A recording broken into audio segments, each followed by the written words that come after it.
Hello, coffee makers, not coffee takers. He is Dr. Joseph Burt Miller Jr., and I am the Master Server Arms Alfredzo B. Nash Jr., and we are the hosts of the Cyber Coffee Hour. We are two cyber experts from Mount Vernon, New York, sharing with you our experiences in the field and also the experiences of others so we all can learn, evaluate, and eliminate ultimately realize that we are all belong in this space. The views and opinions and thoughts of our Cyber Coffee Hour podcast are not those of our employers or professional relationships. How are you doing today, Joseph?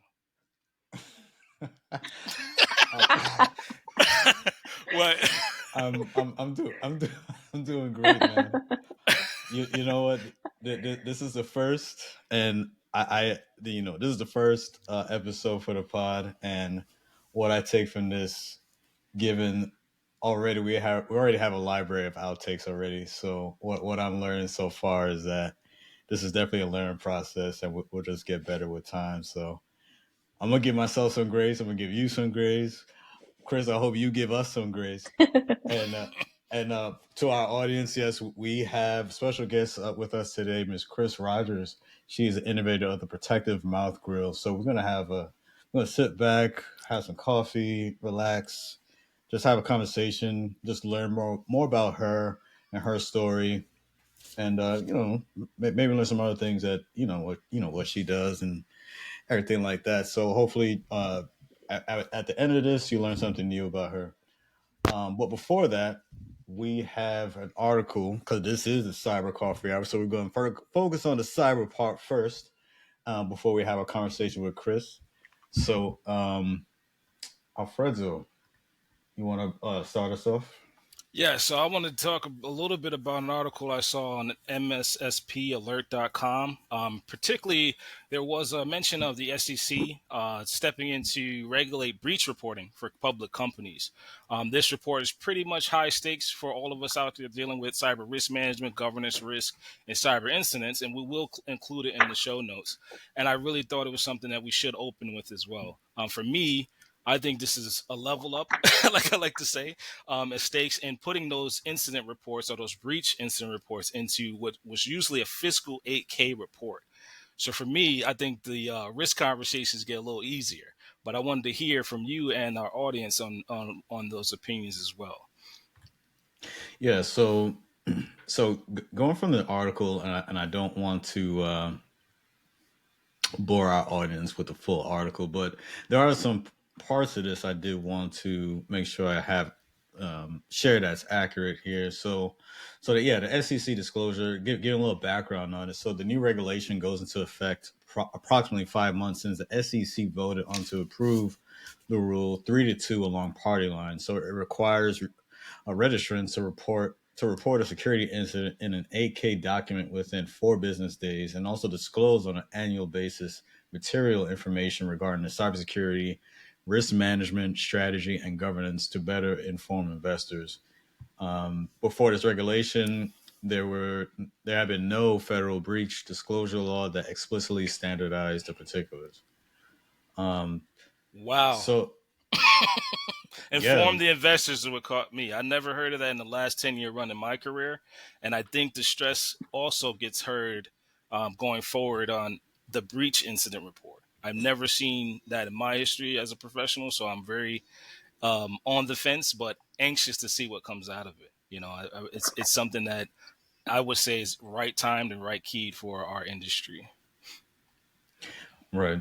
Um, just another highlight from this article here. So, in regards to MSSPs, MSPs stating that they need to evaluate risk. So, and this is a quote from Wayne Selk from CompTIA. It says both types of providers should be looking through the risk lens for sure, not only internally first, but also with their clients. Um, and again, Mr. Wayne Selk from CompTIA, Security Programs Vice President. Um, and also and I quote, for those to whom this rule applies, I suspect they'll be evaluating the risks from their clients more. So none of this comes without difficult questions. What stands out so far is the seemingly ubiquitous issue of what counts as material. Right. And then that risk lens, right? We can't let the monetary investment skew the risk acceptance or remediation of certain incidents, right? So I heard that from the article, and I also hear that the data might, looking at the article again, there might be a means to enrich that data and reporting from companies to the regulator, right? So I think that's a huge and specifically I'm a fanboy of the MSPs, MSSPs. I think that it gives them a good revenue opportunity to ensure that that report is mint and clean, going to the regulator. So I definitely could resonate with that from the MSSP side. I'll just wait to hear back from the article to see what that brings in the near future, because it's big. I don't think I've heard anyone discuss it yet, so I thought we'll bring it up on our show. Absolutely.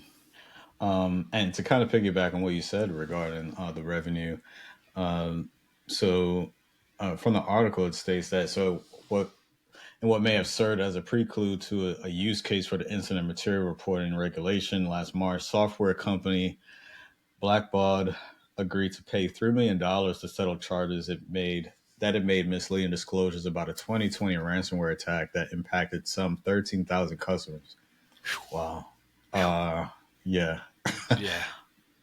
In July 2020, the South Carolina-based provider of donor data management software disclosed a ransomware attack and said the attacker had not accessed bank account information or social security numbers of donors when it had in fact accessed and exfiltrated that data.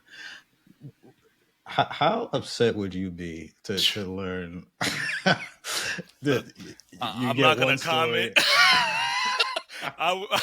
I mean, how upset would you be as a customer? And then think about the how do I say this? Think about the structure to the organization that maintains those customers, right? To Right, admit that data is out in the wild, the software that you use to keep it protected, expose that data, and then it keeps compounding. It keeps becoming this, um, incident. Like, let's be real, it's an incident, right? It doesn't go right. away because it's publicized. It keeps capitulating and growing into something that public companies should pay attention to. I would just say it nicely.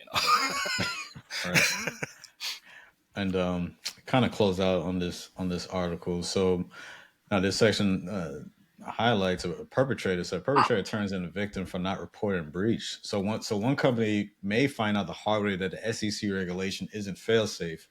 In the new extortion twist, the rules may have allowed a notorious ransomware group to simultaneously play cop and robber.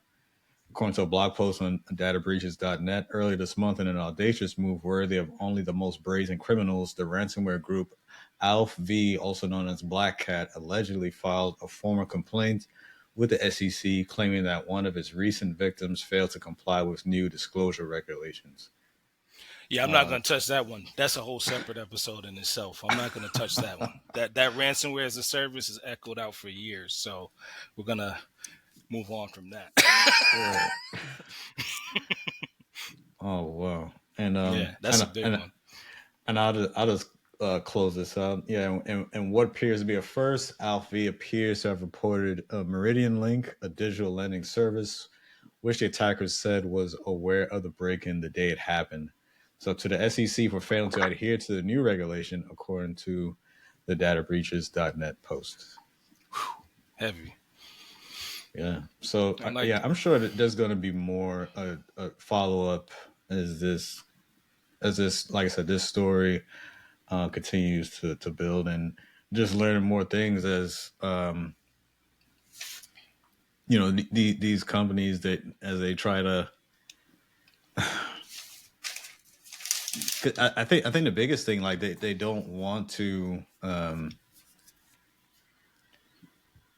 no, number one, they don't want to make themselves look bad, right? So they want to kind of paint a story of it's not as bad as it seems, or try to maintain their customer base and make sure that everything's good when really everything's on fire, but they're trying to shield everyone from it. So, but I'm sure a lot of this is going to, that we're going to hear more, learn more about it as this continues to develop. Yeah, definitely. All right. So, That is that. Now, what you've all been waiting for. The great Chris Rogers is here. First, just want to thank you for being on the Cyber Coffee Hour, Miss Rogers. How are you? I'm lovely, having a beautiful day. Nice. Yeah, doing great. Nice, nice. So yeah, so we're very excited to have you on today. We have some, like I said, we just want to keep this laid back, conversational, and just a couple of things as we learn about more about you and also your backstory and as we said that you are the innovator of the protective mouth grill, so we definitely want to learn more about that, your company, and everything that led up to that. So, but just starting off, just kind of going back with your background. So what we understand that you are the daughter of a singer songwriter, of multi-talented mother, Miss Zoe Jackson. Um, Yeah. when I so I have to tell you, so when I um, doing my research, doing my homework. Uh, so I read this and I was like, oh wow, okay, this, Mr. Rogers is big time. So, You did but the OSINT research on your research. absolutely, absolutely.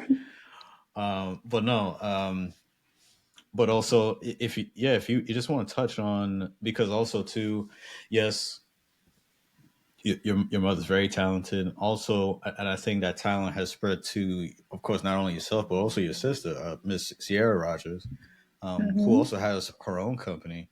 But I guess if you could just share a little bit about just how much your mother did play a role into like what you yourself are currently doing, and also the impact it had on your sister as well, as she has, like I said, she has her own endeavors.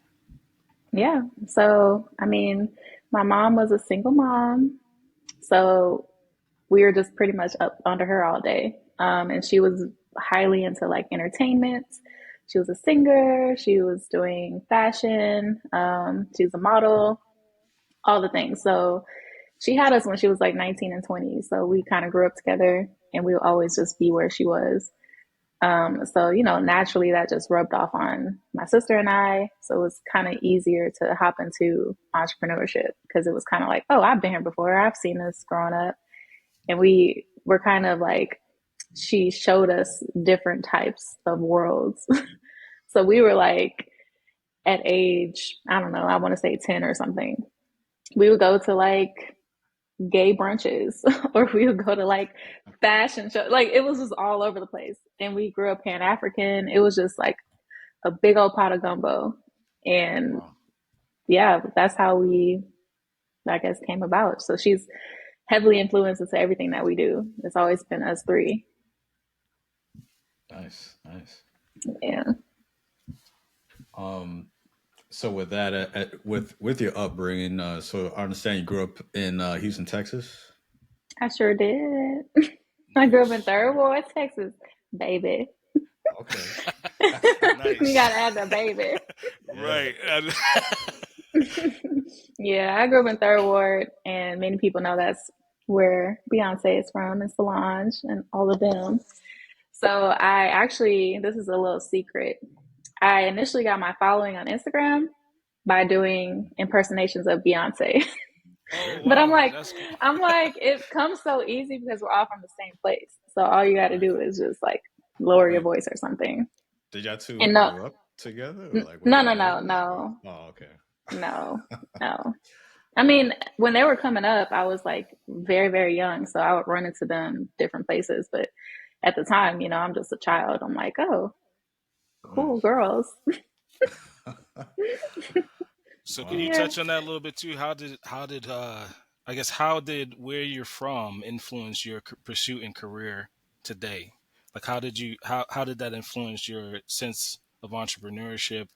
What struggles you may have had, any adversities you may have overcome? How did that influence where you got today, or where you are today? Excuse me. I feel like just being my natural self has set me apart from so many other people. So just being from this place that I'm from, like we grew up in project row houses type stuff, like in the hood, but I call it the nice hood because it wasn't like crazy hood. It was just like everybody hood for no reason. But I mean, I still incorporate that into my daily life. Like I've never changed who I was just to like fit in or anything. And I think that truly just sets me apart. And just being a part of those things, seeing the things that I saw, like understanding how communities like that just live in poverty just naturally, eating the wrong shit. Sorry, eating the wrong stuff. Can We'll I put curse the on E. here? Yeah, we'll put the E Uh, for explicit. Don't worry about it. yeah, yeah, We'll carry yeah. it. My bad.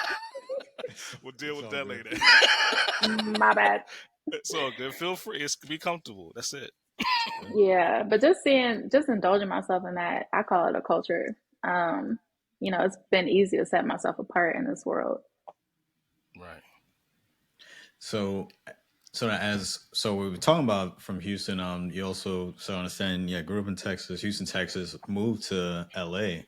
Um, Now, with that, you started off pursuing a career in songwriting. So, but can you tell us a bit about that? Because I know you started with that, but then you kind of fell out of love with that, and maybe you can Hmm. share a bit about that.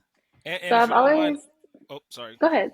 No, go What are ahead. some of the culture shocks between Houston and LA too? On top of that, because I will we know say us East Coasters don't know. the very first thing that I was just like disgruntled with was the parking. Like there was no parking. Wow. Anyway, you got paper parking everywhere you go. And I'm like, what is this? What is this ghetto-ness? So that was a really big turn off for me. But aside from that, I mean, the biggest thing that has been amazing, it's like a fast track to reach your dreams. That's this place. Everywhere I go, I'm just like, LA has been a place for me, just financially, everything else. Like I can do anything I want here. So that's been great. Um, I forgot the first question. Yeah, yeah. So yeah, I asking as you, yeah, like I said, moving from Houston, Texas to L.A., pursuing your songwriting career, All but right. you had a change of heart, or I guess Yeah. if you could talk about that, what led to that, and what made you kind of pivot and move away from that career. So moving here, I kind of moved to it was kind of like pick one. What you gonna do? What you want to do? Because I pretty much write, sing, I do almost everything. So I just chose songwriting. I was like, oh, okay, that's what I'm doing in the moment. So I got here and I was like, okay, I can do this. Kind of maybe sort of quickly learned how just dark that world is, like off bat. And then aside from that, I'm learning that people don't meet up till 9 p.m. And I'm like, I'm usually asleep by 7. So like, why does nobody meet at 6 a.m.? I don't understand. But anyway, it just didn't work for me. And I didn't like how you have to, not that I don't want to work for it. It's just like I don't like the manner of work they make you do in the industry. So to me, I'm like, I don't I don't want this to become a job like that because it's more of a passion or not a passion, like it's kind of like therapeutic for me, writing songs and singing and stuff. So I didn't want it to be tainted because of industry. So I was like, I'm out. Wow. Gotcha. Okay. So now, and I know we had touched this before, but um, just dabbling a little bit as we're talking about just the music industry. But there were some notable names that you had worked with, or you know, done some work but didn't quite publish, if I'm not mistaken. Mm-hmm. You had worked with a couple artists. I believe Will I Am, if I'm not mistaken. Mm-hmm. Some others. Can Yeah. you share a little bit about that, like just what that experience was, and um, yeah, just how that was for you as you were, like I said, navigating through that career. Mm-hmm. So I was initially signed to someone named Rich Skills, and his artist at the time was Chanel West Coast. So through that relationship, I was writing for like Tyra Dallas Line, French Montana, just because I'm more like I don't write like love R&B songs. I'm like hip hop. Like I'm like Right. third ward. So I'm writing for French Montana and stuff. So rappers. So after that, I actually went viral for making a rap song, sorry, and a mixtape. But I did that because my followers were like, "Hey, why you need to put out some music?" So I did it, and I got a viral song out of it. It's called "Cut Up," so look at it. Look it I'll up check that. when you're done. We'll add that Yeah, to the show notes. yeah. Yeah. It was like the first rap song I've ever done, and then that's the one that went viral. It was funny. Anyway, so after a while, we started doing work with Will I Am, and Will I Am was like, "Oh, let me get Chris to like write on some other stuff." So I was doing that at the time, and he actually gave me my name with two S's, and I kept it. Oh, that's how it came to Oh, be. Very Yeah, cool. yeah, hmm Very cool. okay. Learn something today. Okay. So yeah. with that following, so now that's okay. So with that following, with the viral, followers on Instagram, the new alias, what was the inspiration for you to leave that industry now? Because now we talked about it before, but for our listeners, you eventually came, like you said, you didn't like the culture, you didn't like the industry, there was pressure on the job, I guess mindset, if you will. What was the hmm ultimate I had it moment to cause you to, pivot out of that industry into what else would you have done? I'll let you say. Well, I pretty much like the relationship I had with Rich. I had a contract, but some things kind of fell through. So I decided, okay, let me go get me a serving job. But I didn't want to do that. I didn't come here for that. So I gave myself about 2 weeks. I was like, I'm gonna figure it out. And with the new following and everything else, I just felt like, okay, people always, well, girls mostly, where'd you get that shirt from? Where'd you get that? And I was like, ding, okay. So I went to the Hmm. store or the wholesale, whatever, and I like got a pack of clothes to see if I could sell it. In the first month, I made 4,000, which serving I made 2,000. So easily, it was easy. I was like, okay, I'm now I know what to do. Now I know how to flip it. Now I know like what I can do to get out of serving pretty much. Got And it. then it got so fun that I was like, whatever, I'm leaving the music industry. Nice. And so, So go ahead. no, sorry. No, so I was just gonna follow to say, so with that gave you the, I guess not only the experience but also the confidence to say, okay, this is something. Um, you're gaining a different skill set that you could take that and apply it to something else hmm outside of doing the music. Yes. But I had always been like a server. So I was in the serving industry. So I had experience doing that, like customer service, just learning how things worked. Only thing I'm just gaining knowledge of is how that specific industry worked, which was kind of easy for me because at the time, social media, that's when all the Instagram stores were coming. So Oh, I I just get like, it. So yeah. So going back, your following is what onboarded you. It sounds like you said online store, e-commerce store that hmm you were now facilitating the orders through, hmm right? Is that the Yep. correct? Oh, that's epic. That's epic. I like that. So from that, now you have the e-commerce platform. You have the following from your previous venture, right? The studio venture, and now hmm you took it up to flipping into an online e-commerce presence and footprint. So Yep. what was that like for you, and how was that pivotal? How did you pivot from that? Like how did you use that to go forward into your additional innovation? Let's be real. Let's additional innovation from the e-commerce footprint. So it took me about what, 7, 8 years, to kind of get bored of it. But the whole time, whole time I'm like learning ecom. Like I'm like, okay, this is how you ship stuff. This is how you run a website. This is how you do promotional material. This is the whole time I'm learning things that I use now easily. So after 8 years, I just got to a point where I'm like, I don't like to mention that I own a clothing store online. And it made me feel Mm, embarrassed. It made me like, okay, well, what do you do? And I'm like, I have a clothing store online. And I'm just like, why do I feel like this saying that? I didn't want to feel like that Right. anymore. So I'm like real strict about if I'm not happy, then I cut it off and I find something else. So that's exactly nice. what I did in 2020 when the world shut down. I was like, this is the perfect time to pivot. So the clothing factories were closing and everything. So I couldn't even work. So at the time, I'm just like, okay, let me figure something else out. completely closed the store. And I was like, I did it once, I can do it again. So I just Well, like jumped into like creating mode, like creation mode. Like, what can I do? I was writing books, I was doing e-courses, I was like trying to step into more of like a business position, I guess. I don't know how to, whatever. Anyway, so after Yeah, a while, no, the I got idea you. came to me, yeah, where the protective mouth roll was born. And then I nice. So like, you yeah, completely shut that footprint down by this time. So this is yeah, 2020 coming out of the pandemic.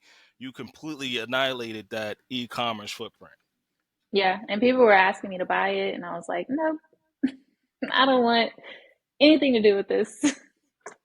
But Nice, yeah. So then I moved on, and now we're here.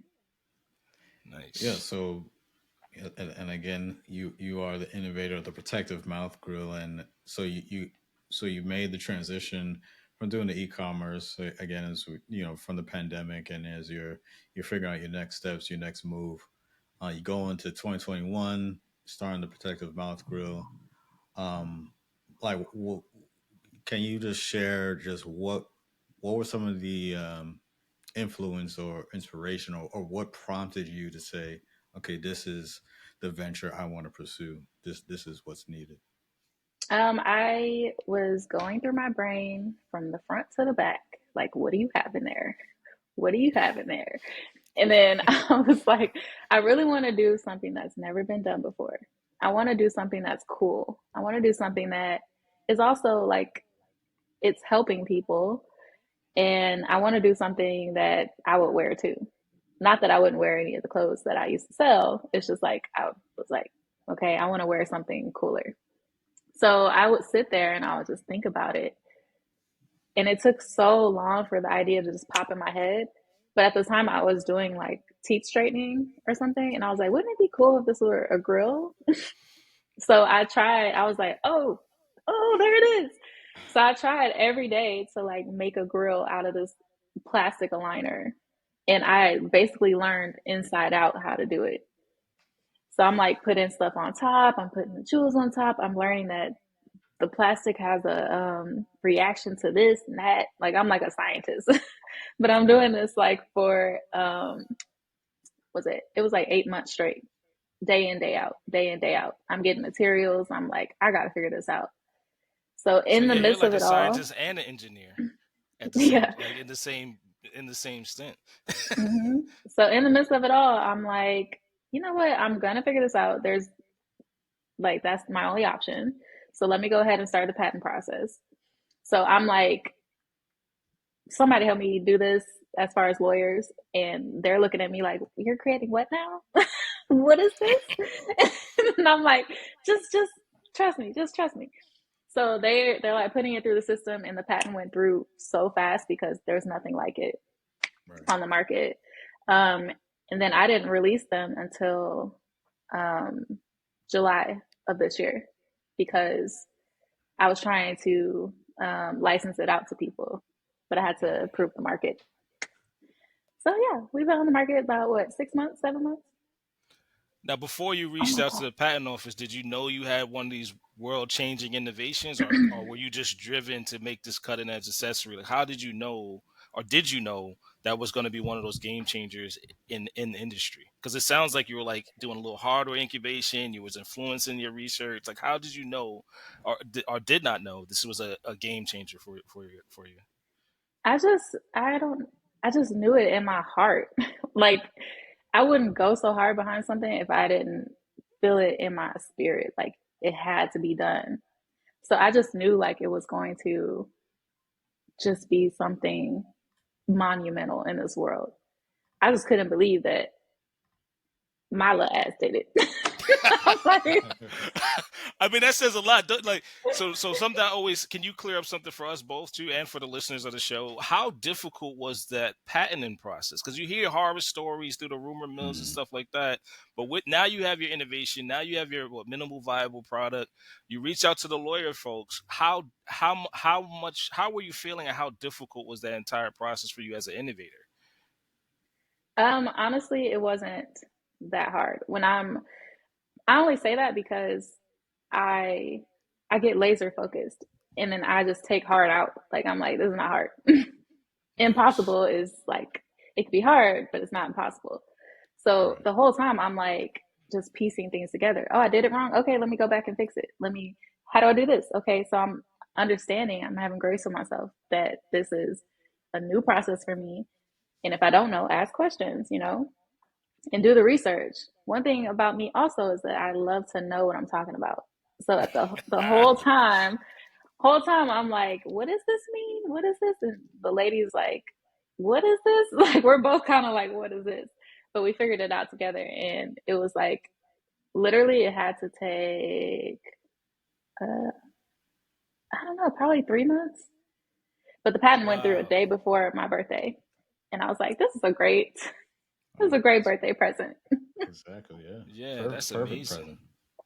Yeah, And that Um. was faster than that was faster than the e-commerce footprint. You said that took 8 months. So that's yeah, that's awesome. That's, yeah. So, so we're talking about now. I know you had an encounter as you were working through the process, and you know, getting this established. You had met Issa Rae, and I think you had. We're gonna ask her about, asking for some advice, but I we're gonna forgot take I no. told you that. I was like, she how did gave you you know that? We're gonna take notes for this industry now. right. But I understand, like, she gave you some advice back. You can share what she shared with you. Yeah, so the beautiful thing about this is like I involve my supporters in almost everything I do. So my supporters at the time, because I had this vision, I was like, I want Issa Rae to be my co-founder. And I'm like telling people online, like, I want Issa to be my co-founder. And they're like, yeah, we're gonna get this for you. They're tagging, sorry, Issa, if you watch this, they were tagging her like crazy. I know she saw that. And then I pop up on her and she's probably like, this girl's crazy. But anyway, I like you're the like one. flew. You're the reason why I'm getting hmm celebrity. Yeah, so I flew out to New Orleans because she was going to be there when she was, it was a premiere of her new show, Rap Ish. And yeah, I just walked up on her and I was like, hey girl, I just wanted you to know that I want you to be my co founder of the Protected Mouth Girl. And she was just like, yeah, that shit do be messing your teeth up. And I'm like, yeah, I want you to be the co-founder. And she's just like, I'm flattered, thanks. And then she and then she was like, what do you need me for? You're already doing it. Boom. And at the time, that kind of like hurt my feelings because I wasn't ready to receive it like that. I was like, I thought in my head she was gonna be like, oh, that's dope. And I Yeah. spent like 2K to get to her, like $2,000. On top of that, I was spending massive amounts of money on my business. I was doing so much stuff. So it kind of like broke me in the moment, but Yeah. later it was such a big statement or just a sentence because I'm like, you're right. Like, I gotta get out my own way. I gotta understand who I am. And I did do this all by myself with Right. the help of, attorneys and stuff. But, I'm talking about the whole Protective Mouth Girl came up with it. And I have jewelers, obviously, they help. But you know what I mean. Yeah, the innovation. You drove. I mean, you said so. You were in LA still at that time when you flew from LA to New Orleans. Yes, and I found out Hey. a couple days before. So, it was a little pricey. Okay, but I think that's a great. That's definitely a great story. Because and I think that even applies even when we talk about cybersecurity. So when I meet with my mentees, um, the biggest thing is it really shows the importance of having a mentor, especially when you're getting started in your career, having someone Give that me a moment. can You gotta go upstairs. Give me a moment. having someone that can give you those words of wisdom, that encouragement to know that, okay, I'm getting started something new, and knowing that someone is believing in me, that I can achieve and do what I need to do. So I think that's Mm-hmm. a great example of that as well. Stop. Give Yeah, me a she second. definitely Please go helped. upstairs, please. Yeah. Sorry, my kids This want to reminds join me. this This episode. reminds me of the I'm video. sorry. I thought I closed the basement door. I'm sorry. You remember the No. video when the Oh, person was yeah, on she the read it. kids are Right. Yeah, when we had the meeting and then the kid read it, I went, Yeah, this is and part then of it, like, right? yeah. but then the kid got yanked out of the Yes. room, right? Yeah. Yeah, they did. Right. They did. Go ahead. Thank you. Thank you. Yeah, this is part of it. This is part of it. Yeah, yeah, Oh, that's so That beautiful. was imperative. yeah. That was Wait, the can you show that again? yeah, that was That's a nice picture. the mini CISO has spoken. There you go. Aw, She needs me to approve our holiday decorations. that is See, so nice. see. Look, come on, man. Yeah. This now, ladies and gentlemen, this is what we do here in the Cyber Coffee Hour. This is not your average podcast. We have kids come through. We got drawings. You Right, know what I'm right. saying? We talk about protective mouth grills. We talk about cyber. Mhm. We're doing it all. We're talking about So the journey, yes, the hustle, Mhm. Mhm. absolutely, Hustle, the hustle. absolutely. the moves that have to be made in multiple industries, right? Your industry, especially. I mean, you flew to New Orleans to talk to a major influencer and I mean icon. Let's just call it what it is, right? Mhm. And to get that reassurance that you got it, that man, that's I mean, that's like the ultimate enabler, in my opinion. I don't know how to say it any better than that. To get carte blanche and say, what do you need me for? I mean, if I had that Mm, experience in our industry today, I would be through the roof. you I know. mean, it clicked later. I was like, oh, okay. mm, Yeah. yeah, yeah. No, okay. Well, and I did want to ask, kind of going back just a little bit, because we did at the beginning we talked about your sister as well, but if you would just share, I guess, a little bit about I guess for her, because she's an entrepreneur herself. If maybe if you want to share a bit about what she's done, but also too like your upbringing, with you and your sister, was there ever a bit of that maybe sibling rivalry, like trying to fight for the attention and things like that? But did you have any of that animosity, anything like that coming up? Any sibling rivalries or anything, one-upmanship or anything like that? Nah, we weren't like that. We were a year and 3 months apart, so we are like Irish twins, I think they call it. Yeah, that is. And our yeah, our personalities are so different. Like she's like soft and like nice and emotional, and like she's a daydreamer, and I'm all like rough and tough, and like I'm a writer. So we never really had we were together, but not, if that makes any sense. So there was never like we're arguing over toys or arguing over anything because we were doing separate things most of the time. But yeah, she owns her own clothing store. She pretty much started the whole curvy movement. So you know how randomly is all these plus size this, plus size that. Right, She right. started with the whole Skims style. Yeah. And yes, so that's what she did. She opened her store about 10 years ago and just, paved the way for women to actually look good in plus size clothing, because at the time they just had like the worst. They had like dresses like this. Like what you gonna do with Oh, this? come on. It was What are we terrible. doing? So so yeah, Ciera like paved the way for, this to actually happen. Nice. Very nice. Well, Miss Rogers, we definitely thank you for being on and sharing, of course, about yourself and the Protective Mouth Grill. Definitely wish you much success. But as we get to starting to wind down a bit, just one outside of the business, and we want to know about you. Like, what does Chris like to do to unwind? Like what do you do in your free time to kick back? Like what are things you like to do to decompress? I love to eat. So if food is Nice. involved, I'm there. I spend a lot of money on food, I'll tell you that. And I like to just relax. Like my day to day is so like hardcore that I just like to Right. sleep or be lazy on the couch or be outside or have a nice glass of wine or just eat, and that makes me extremely happy, more happy than you could even imagine. Very simple. What Nice. type of wine? What type of wine you drink? Um, it Is it depends. red, So white? red. I'm more into Petite Sirahs because it's the strongest grape. Oh, okay, okay. Nice. And more importantly, what is your favorite coffee preference?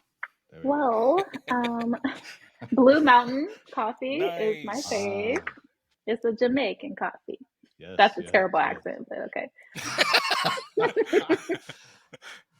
See that song to my roots. So no, Hmm. that's yeah, no, that's great. Yeah, Blue Mountain Coffee.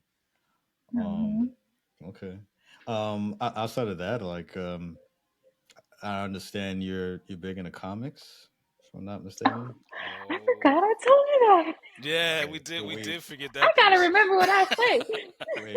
wait. We do our homework here in the Cyber Coffee Hour. That's right. That's what we do. Oh yes, We're gonna put links to and all the recommendations in the show notes as well. yes. So I love comics. I'm just now, I'm a newbie, so I don't really know too much, but I know enough. And I'm like, wow, this world is just amazing. Now, every time I watch a movie, I'm like, did this start as a comic book? So I'll like Right, go search it, look Yeah. it up. right. Um, but yeah, I am writing a comic. Well, I already wrote it, but I'm getting one made and I'm gonna have, it's called Lunar Sun. And I'm so Okay. excited about it. But yeah, I'm a newbie, so I don't want to say too much because I don't know what I'm talking about. And y'all know I like to know what I'm talking about.